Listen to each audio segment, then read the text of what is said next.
Hello everybody. So when I created Freya, I started to get a lot of requests for people who wanted other kinds of battery charging systems. One of the big ones is they wanted something that would charge ships up once you've docked them to the base, battery-powered ships.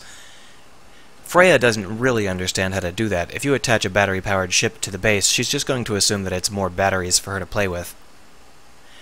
And I can add that functionality to Freya, but it also is a lot more functionality than you might think, and it makes Freya very complex. So what I've done instead is I've created a cut-back version of Freya called Frey, and Frey's only purpose is to charge batteries that are attached to your ship. So Frey is the one who's charging this ship.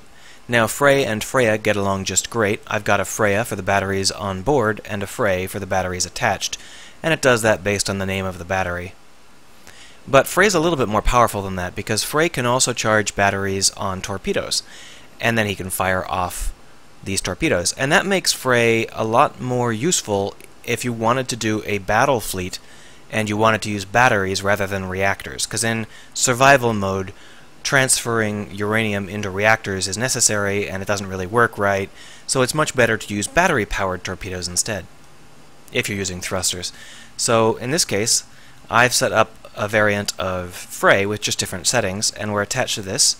And if we just turn on the drills, or the welders, he will automatically start to detect.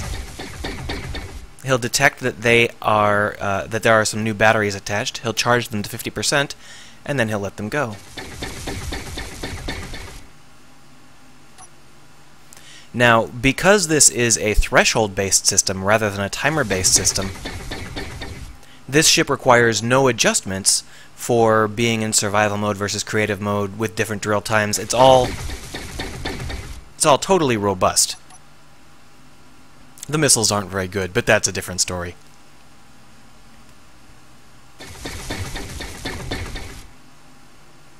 Boom. And now, this is a fairly straightforward method of doing these things, and I figured I'd go ahead and publish it, and you can use it as you'd like. I'll read the instructions inside of Frey for details on how to do this stuff, but I do realize that creating torpedo boats is a little bit complex, so I'm also going to go ahead and make this world available to you so you can see how to set Frey up. This world has both this torpedo boat in it, and also has this base in it. And the base can show you how to set him up so that he works along with Freya. That way you can have a base which manages its own power supply, or a carrier which manages its own power supply, as well as that of the ships that attach to it.